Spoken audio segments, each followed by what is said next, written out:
Okay, I'm going to do a walkthrough today on Duck Soup deck I just bought. Mr. Punch, Mr. Punch.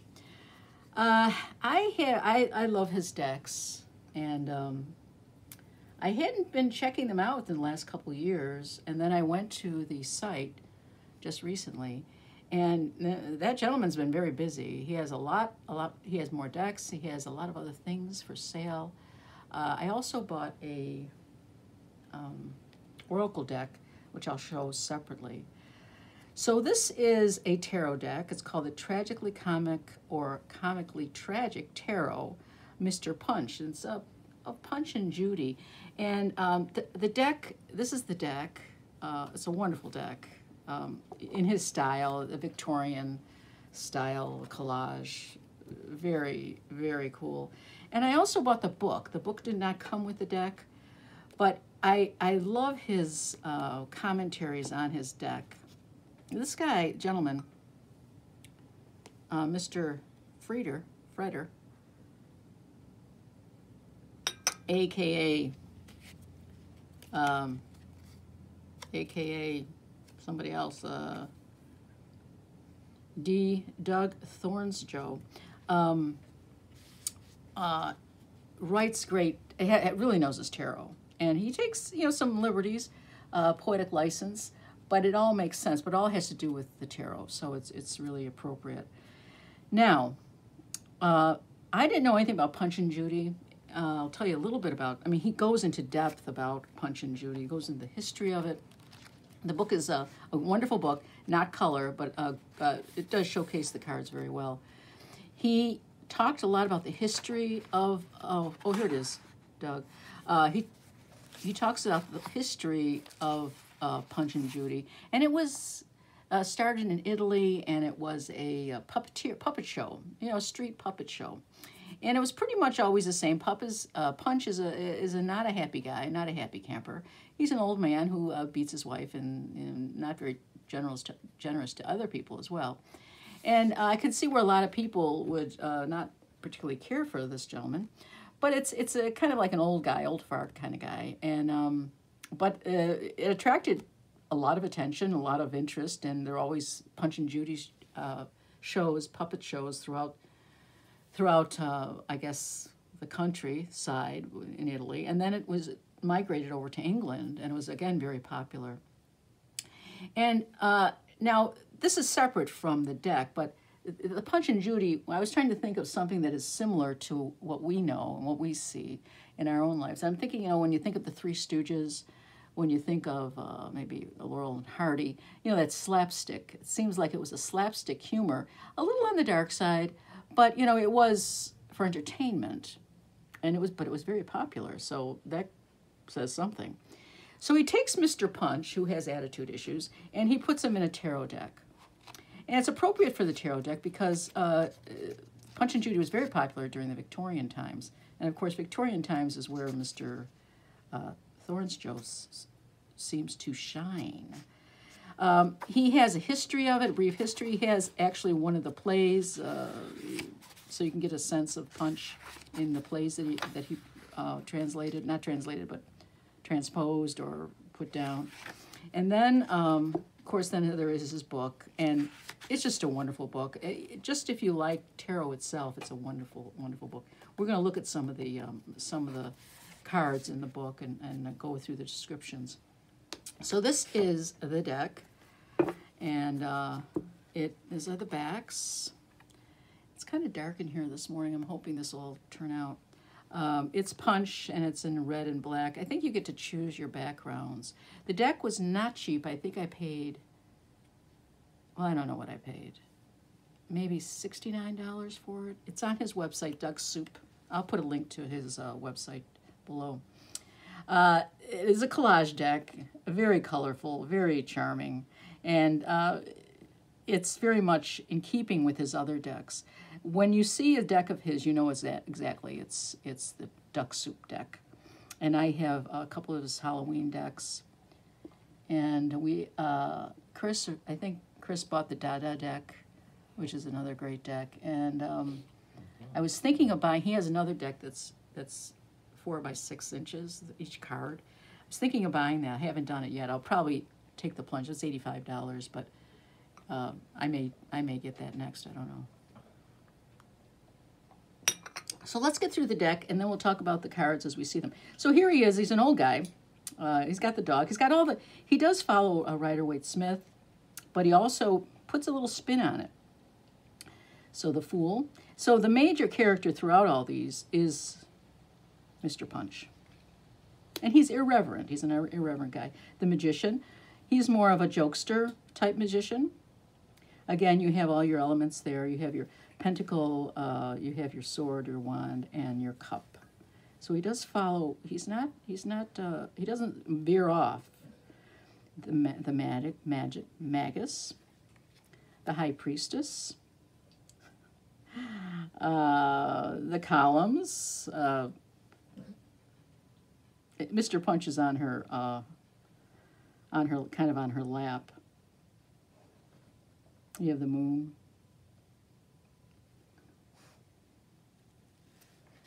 The Empress. That's probably Judy and the baby that he's always throwing off stage. The Emperor.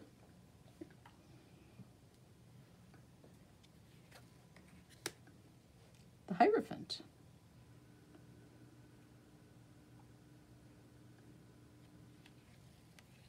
The Lovers. Punch and Judy. And there he has an angel in the back there, so that's kind of nice little touch. He talks about this building in the book. I read the book a couple weeks ago. I can't remember, but that was significant, the building. The Chariot. Justice. Now, so we see he's being taken to jail, and he's being said, you did the wrong thing. You're going to go to jail. So it is justice. It is about justice. The Hermit. The Hermit, I don't know if you can see well in this light. The Hermit is here, and here's Punch. I'm thinking this is the Hermit, and that's Punch. The Wheel of Fortune. Rule Britannia. The Strength card is number 11. So let's read about the Strength card, just to give you a sense of how he interprets things. Let's see.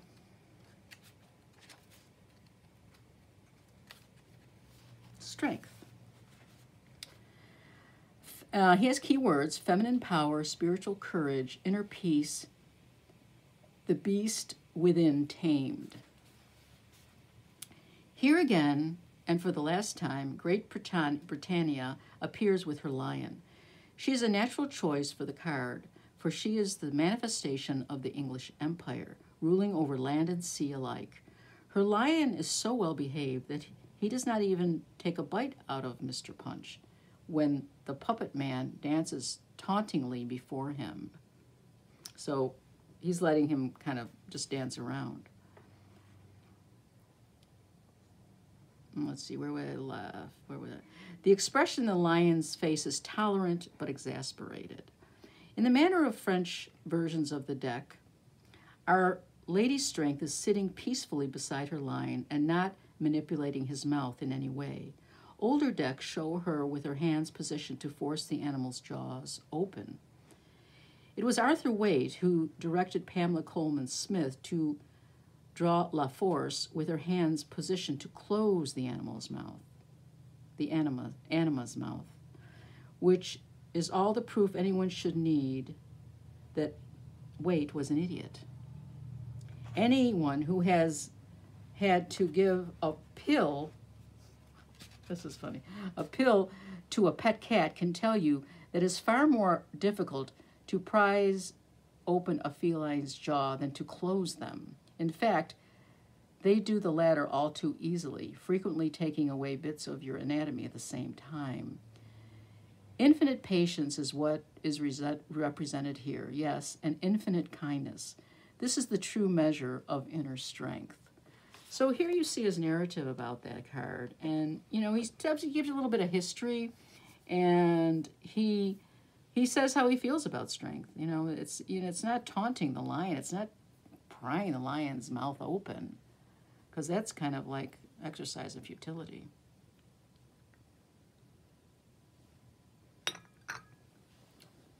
Again, they're clearly numbered, clearly named. The Hangman. Death. So Mr. Punch is in all the cards. He may not be the center of the attention, but he's in there. Art, which is Temperance.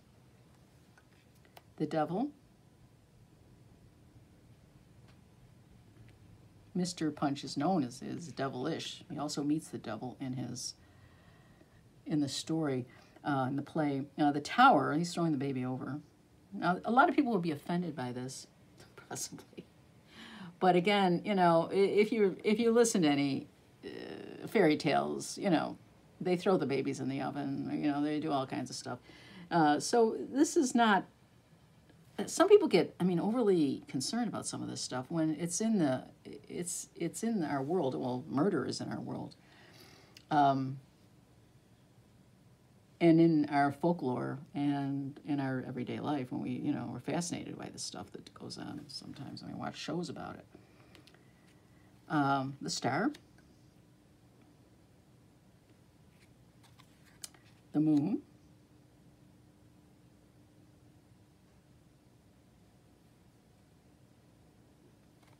The Sun. Aeon. There's a little homage to the Thoth. And the World card. So here we have it. So that's the majors. We'll go on to the minors. The King of Wands. Now we're going to talk a little bit about these. Now what he does also is he associates the elements with the court card, the position in the court card, as well as the elements with the position and then the suit as well. So you are going to have, let's go to the King and Queen of Wands. Kings are all air, right? Or are they fire? Let's see. The air on fire. Let's see.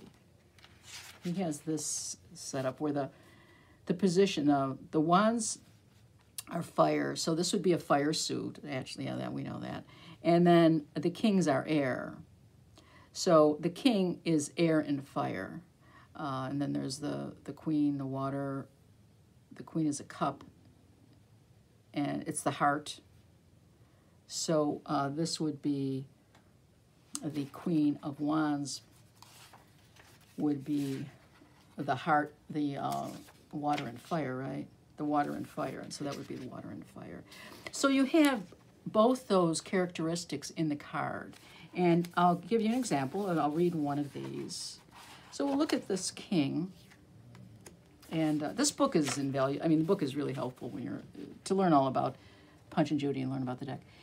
Here we see Mr. Punch in his current purest form as a foray of nature, or force of nature, whose sprouting club clears the way before his relentless advance.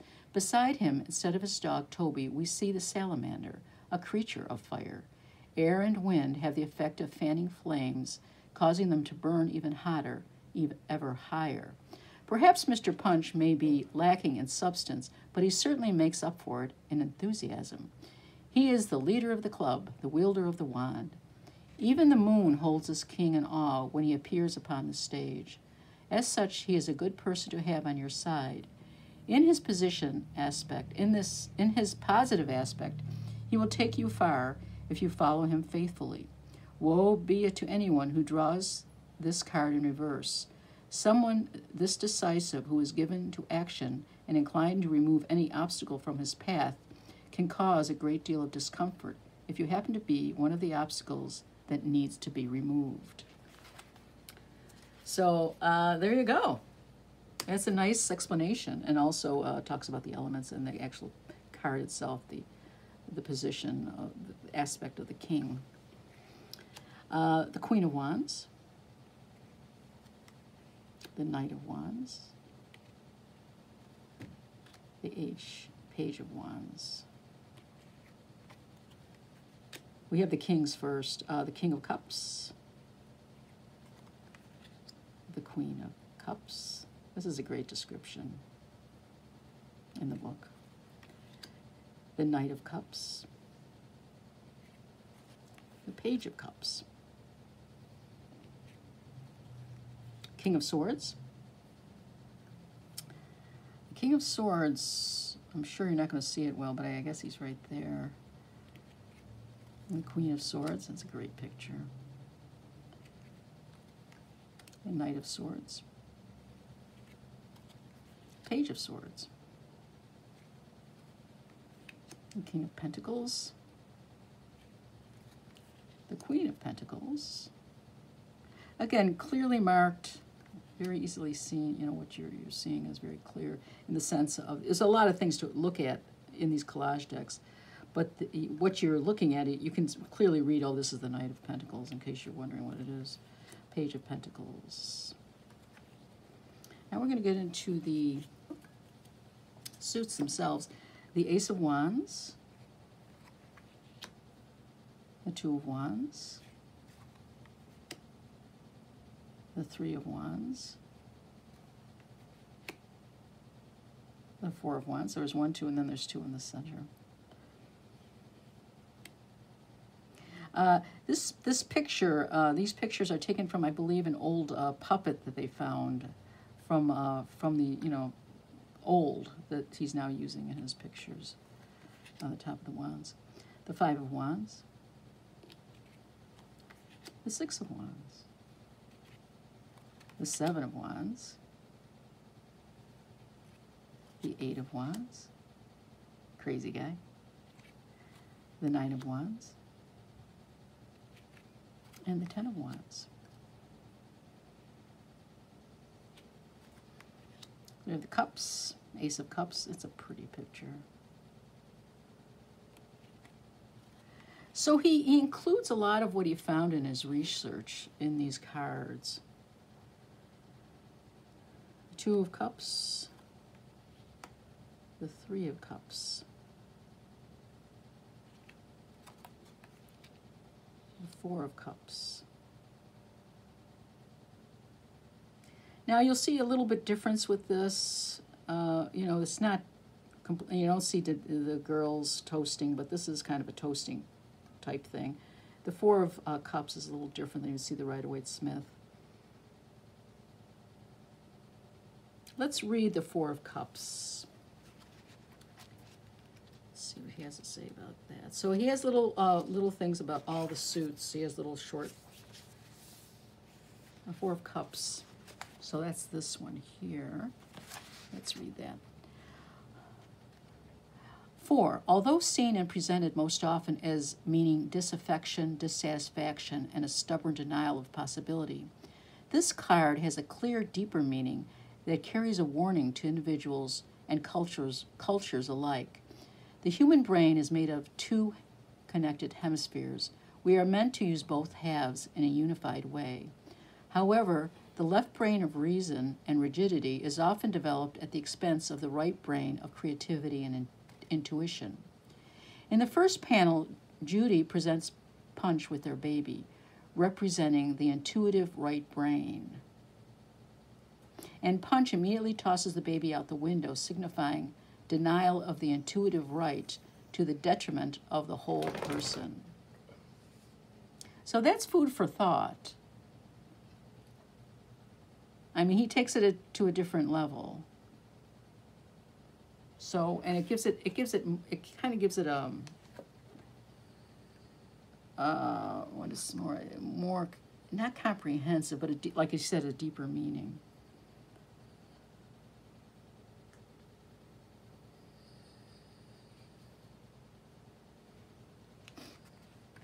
Of course, you can read it any way you want. Now, these cups are very similar to the Five of Cups and the Six of Cups. Seven of Cups. Eight of Cups, Nine of Cups, and the Ten of Cups. Happy family, so that's nice. Oh, Mr. Punch, Mr. Punch. Ace of Swords. Two of Swords, that's great.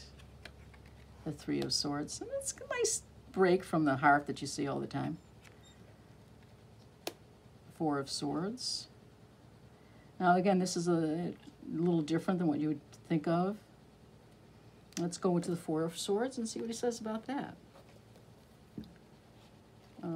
Four of Swords.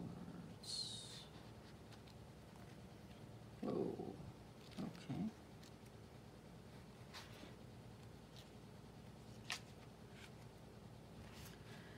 The Four of Swords, this is this one, so that's different than the Rider-Waite-Smith.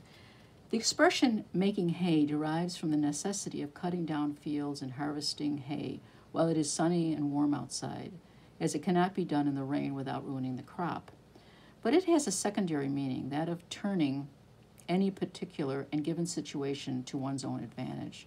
Here, after a long session of making hay, something that he does assiduously in or out of the hay field, Mr. Punch is in need of a slight rest, bit of a sit down with a pint in the shade, and he might as well take advantage of the moment to sharpen up the old scythe. After all, you never know who's going to need cutting down to size. So he is taking a break from his farm work in this picture.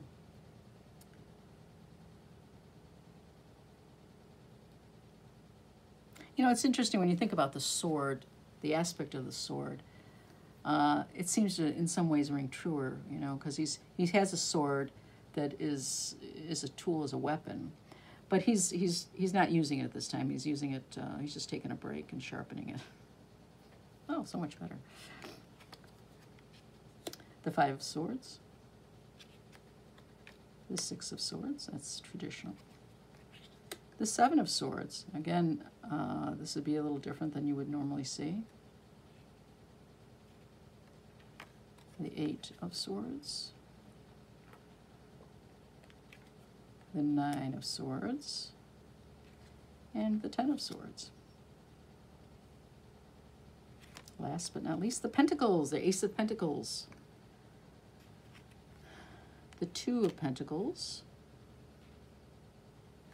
the Three of Pentacles, the Four of Pentacles, the Five of Pentacles. There's that Rider-Waite-Smith lady in there. It looks like her anyways. The Six of Pentacles. That's sweet. The Seven of Pentacles. The Eight of Pentacles. The Nine of Pentacles. And the Ten of Pentacles. So this deck, I mean, I would advise, if you're going to get the deck, unless you're just going to use, you know, some people don't need a book. They just go with it, and they have their own meanings for the cards, which is fine as well. But if you were to get this deck, I would strongly suggest getting the book as well. I think it was only $9, or maybe it was $15, I'm not sure. But the book itself is very comprehensive. It talks a lot about Punch and Judy, as I said, and it gives, it talks a great deal about the cards itself. You got nice little paragraphs on each one. The major arcana is really discussed quite a bit. And you have to play, and the background, and all of that. And it is signed, I guess. Yes, it's signed. There's the back. So I will put a link to, yeah, it's $15. He does have free shipping, as I recall. So that's always good. So this is his deck, and just as a brief, you know, I'm just going to pull some cards out, and maybe, I'm not going to read or anything, I'm just going to show you what they look like when they're pulled out. Maybe it's just a 3-card thing, you know, 3-card thing, and just to show how they look when they're laid out. Oh, isn't that cool? That's just a very cool layout. But see, I like this kind of thing, so that's just me. Anyways, that's my walkthrough of Mr. Punch, Tragically Comic, Comically Tragic Tarot book and deck from Duck Soup And if you like duck soup, you're going to love this deck. And there is Mr. Thorne's job right there in person. Have a great day.